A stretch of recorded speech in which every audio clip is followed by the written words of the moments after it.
Mas bili tayong bigas. Ay, bigas.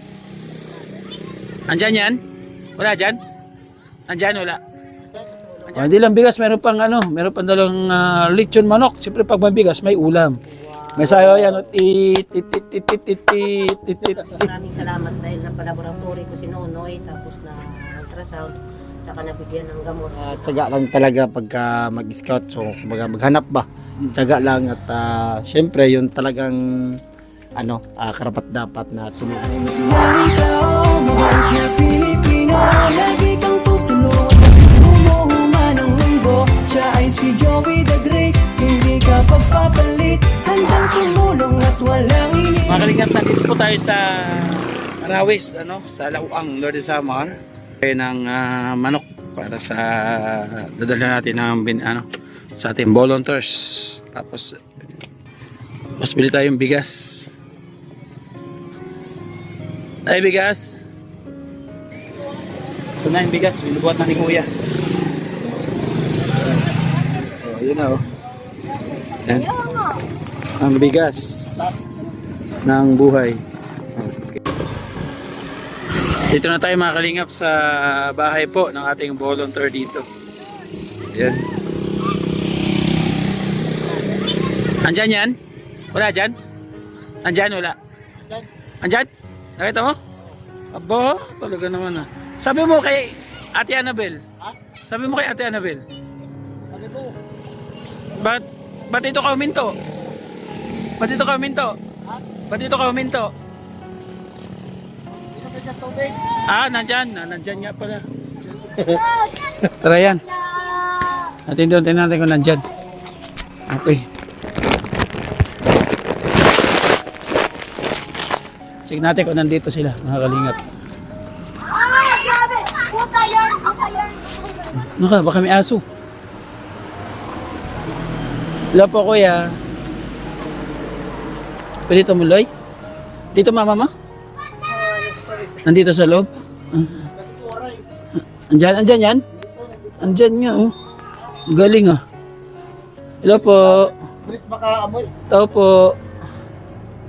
Pwede tumuloy? Ari ko. Ito pala yung bahay ni ate. Walang ilaw? Ito lang ilaw mo dito? Walang kuryente? Meron. Saan meron? Ba't ito lang ilaw mo dito? Okay. Ayan. So, saan pumunta? Ipakabit ko rin ito. Hindi. Saan pumunta? Tawagin ko yung... Yata to. Uy! So, ayan na mga kalingap. Kasama natin yung inspiration po ni Ate Annabel kung bakit siya nagpupursige sa buhay, mga kalingap. So, kumusta kayo dito? Okay lang. Okay lang. Anong pangalan mo, Kuya? Jim Romeo. Ha? Jim Romeo. Jim Romeo. Opo. Dalawa. Ikaw, ate? Jasmine Joy. Jasmine Joy. Ikaw, Kuya? Ikaw mahalan ha. Jan Rick. John Rick. So, ito ate na bunso. Oo. Ito, Sinundan sa bunso. Yan, sumunod dyan. sunod yan. Yung isa, Andun sa Lawang. Siguro na nag-school kasi. anong grade siya? Third year college. College na. Nag-ano siya doon, nag-stay? Boarding. Boarding house. Ibig sabihin, may binabayaran ka rin, may college ka rin doon. 700 kada bulan. So, sino nagsusupport sa... ito nag-aaral ng tatlo. Oo. Yan sila nag-aaral. Sino ang maalala niyan sa kanila? Mga kuya nila. Mga kuya. Ilan ang kuya nila? Dalawa. Dalawang kuya. Ilan balat anak mo, te? Ito. Kaya pala. Oo, kumbaga, apat ito. Dalawang kuya, tapos may ate pa. Oo. Okay. So, ito na mga kalingap yung dala natin na bigas sa kanila. Meron kayong pang-consume, ha? Oo. Para kahit pa paano makatulong sa inyo. Yung bigas. Malaking tulong. Hindi lang bigas, meron pang meron pang dalang lechon manok. Siyempre pag may bigas, may ulam. May sayo yan.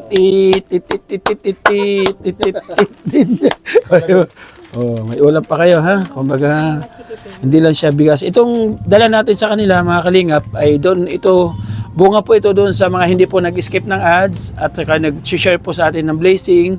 Tuwing meron tayong premiere, meron tayong upload, meron tayong live, ayan po yung resulta. Yung tulong nyo po sa akin at suporta po ninyo sa akin, i-sinishare po natin sa ating mga volunteer. So ito pala yung inspirasyon ni Ate Annabel na kanyang pinaghugutan ng lakas, mga kalingap.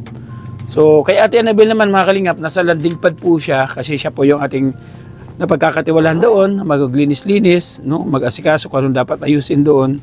So si Ate Annabel yung minsan natitingnan natin at kasama ni Nainay sa pagbablog. Cameraman to ni Nainay Edna Condor pagka nag-i-scout sila. So may channel din po si Ate Annabel. Ano channel mo, Ate Annabel? Annabel Mix Vlog po sa YouTube. Sa Facebook? Annabel. Annabel Lipata Vlogs. Oh, Annabel Lipata. Annabel lang daw. Oh, Annabel Lipata.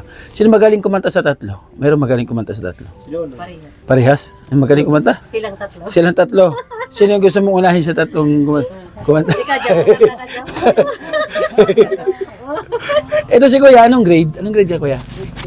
Grade 12 ka. Dito ka rin sa Rawis. Yes, opo. Hindi, uwian ka pumunta dito. Masahiyan sila. Masay. Si ate, Service ko lang siya. 600 din ang bulan. ito siya. Mm. Grade 8 siya. Mm. Sa Rawis na rin.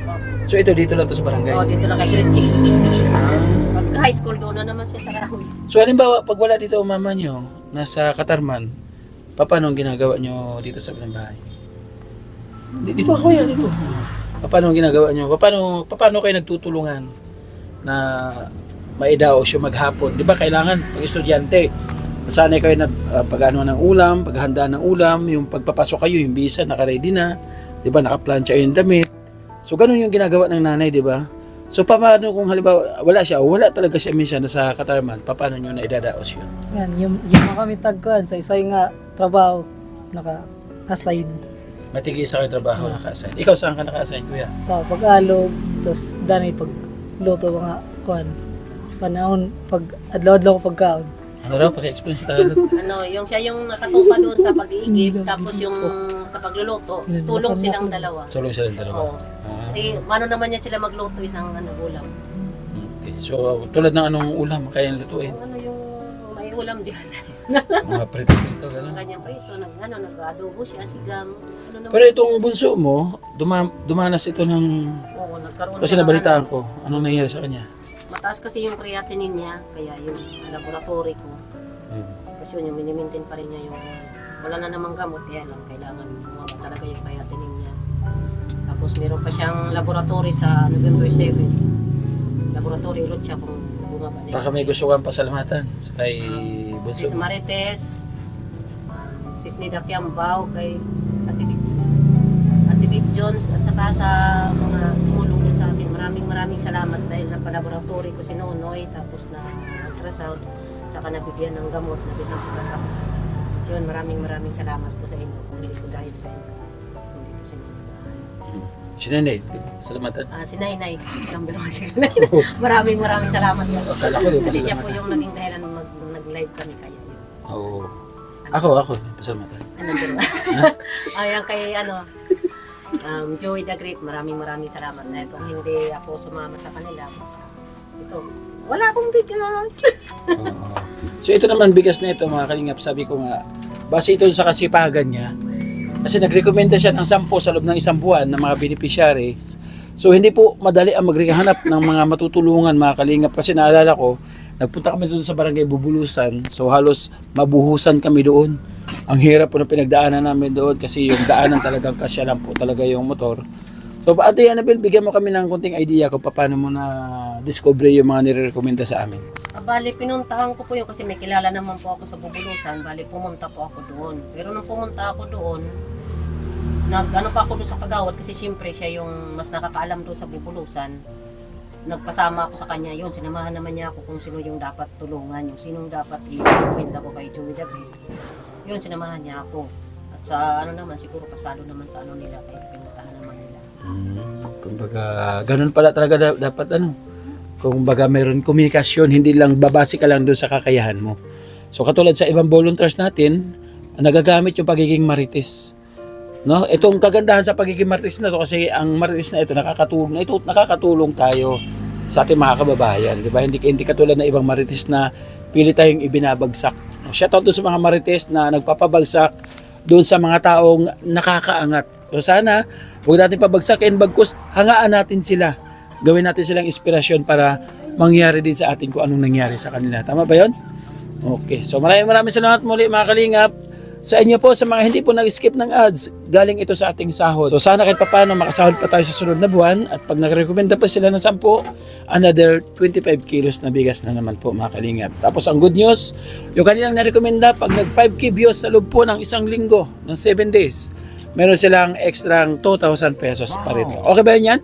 Okay. Okay yun. So baka meron kang mensahe kay Ate Emil para makakuha siya ng viral ba? Wala naman, kumbaga tiyaga lang talaga pagka mag-scout, so kumbaga maghanap ba, tiyaga lang at syempre yung talagang karapat dapat na tulungan, no, yung i-recommenda kay Ama.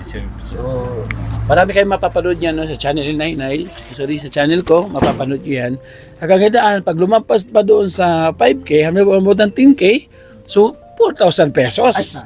Pag nag 15K, 6,000 pesos. Grabe. Pag nag 10K, pag nag million, malaki-laki ang rad. Grabe. Kaya patuloy po rin yung mag-recommenda mga kalingap kasi mali natin, dalhin tayo ng Panginoon Diyos, yung mga paa natin, dalhin tayo doon sa karapat dapat tulungan at syempre doon sa magpapaangat sa atin. Kaya tulong-tulong lang, isa-isa lang. Ibig sabihin, natulungan namin yung narekomenda niya, nabigyan namin ng bigas at kunting pang-ulam, natulungan pa natin siya, yung taong nagrekomenda. So, ganun lang, tulay lang tayo. Baka may mensahe ka kay mama mo. Kuya, anong gusto mo masabi sa kanya? Kasi sa gabi, di ba, hindi niyo lagi kasama si mama mo? Sige ikaw ate, ano masabi mo? Hindi mo namimiss si mama pag wala dito? Hindi mo namimiss si mama? Anong namimiss mo sa kanya? Paglambing. Lambing. Malambing si mama mo. Mm. Sa paanong paraan ng paglambing? Saan siya malalahanin? Malambing. Wow. So, basta malambing na si mama, no? Ikaw, wala ka namimiss kay mama mo? Magbe-birthday na yan. Ito. 30. Sa 30. Anong Birthday ko sa third. anong mamimiss mo kay mama? Lahat. Lahat mamimiss mo. Kumusta siya bilang nanay? Yung magandang tanong. Yan. Ay, jojo. Hindi ikaw, sige. Kasi ikaw ang nakakaano kay nanay mo eh. Alam mo yung sa kanya eh. So, kumusta siya bilang nanay? Yan.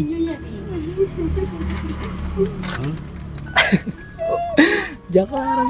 Hindi, ikaw anong pakitungo niya sa inyo bilang nanay? Ano Paano? siya? Oo. Kaklase na nanay. Oo, Yan. para sa iyo. Alasaya pa rin. Ha? Masaya siya bilang nanay. Oh, masaya lang, ganun lang. Mukhang parang clown lang nanay. Pag nakikita niya parang masaya lang, ganun lang. Masaya lang. So, ganun talaga mga kalingap. So, dapat, maging open tayo sa ating sarili. Kung ano yung nararamdaman natin, i-open natin para ma-feel din ng taong nagmamalasakit sa atin. Kumbaga, na-appreciate ba natin yung ginagawa niya, di ba? Yun yung masarap doon eh. Parang mas gaganahan siya na porsigihin kayo, alalahanin kayo dahil nararamdaman na nanay niyo yung ginagawa niya sa inyo. So, ganun lang, tulungan lang. Diba yan? Tama ba yun? Iba paano kung halimbawa, kuya, tanongin kita ha, meron isang araw, may kasama siyang lalaki at ipakilala sa inyo bilang tatay. Kastigun. Ano, sabi natin, Phil? Ano nga yan, ano? Kasi marami din nakakaintindi ng kastiguhon. Ano? Bugbugin. Grabe naman. Huwag naman bubugin. Kasi mali natin, yung isang ipinapakilala niya, isa pala siya makakatulong sa inyo. Para kahit paano ipagpatuloy yung dating buhay ninyo na naudlot. Di ba? Mali natin may magandang hangarin sa inyo yung itong taong dadal niya ipapakilala sa inyo. Di ba? Okay lang? Okay lang. O di pag-aaralan natin yung bawat oras. So ay mga kalingap, abangan nyo po yung iba sa channel po ni Naido Condor. Kompleto po lahat ng mga volunteers na pinabutan natin ng bigas. Ito pag-interview yan ito, alam ko meron pa ako hindi natanong kay Ate Anabel. Papanood siya kanyang channel. Bigyan nyo isang malupit na group hug ang nanay niyo. Group hug. Uy, grabe. 1, 2, 3, uy! Grabe. Group hug. Kawawa naman. So, ayan ha, meron kayong bigas ha. Nakakalingap po. Bigyan natin sila ng baon ko, mga bata po. Saan na? Inano din po sa Ayun, yan. May partner na ulam. Oo, may ulam. Oo, baon. Ano eh? Atak, bayan na ba? Baon si Nunoy. Salamat po. Oh, baon. Oh. Thank you. Oh, ano sasabihin sa mga viewers, sa mga followers natin? Ano sasabihin? Ano sasabihin, kuya? Ha? Salamat po. O, pasalam. Tapos, pa-share ng video ka mo. Dali, no?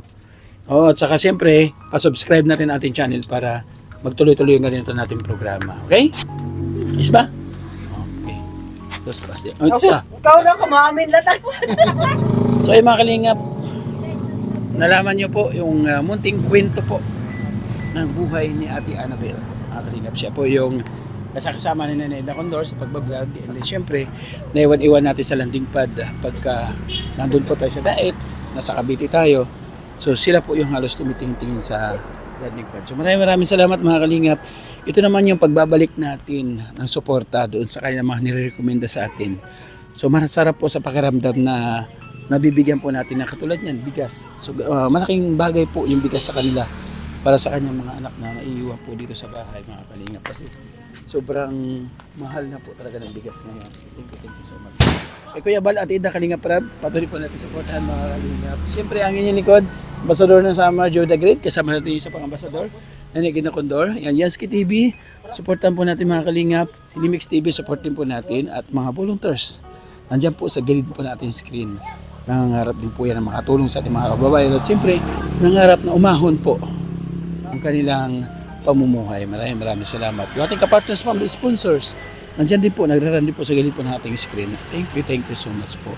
Kasama na siyempre mga kalingap, ang lahat po na sumusuporta, mga kalingap, yung mga nagpe-pledge po sa landing pad, maraming salamat po. At lahat ng ambassador, shoutout po sa inyo, mga kalingap supporters, kalingap viewers, kalingap sponsors, mabuhay po kanyong lahat. Kay Kuya Bal at ng Kalingap Rab, higit po natin suportahan para magtuloy-tuloy po yung programa ng paglingap sa ating mga kababayan. Hanggang sa muli mga kalingap, bye-bye po, God bless. Ingat po.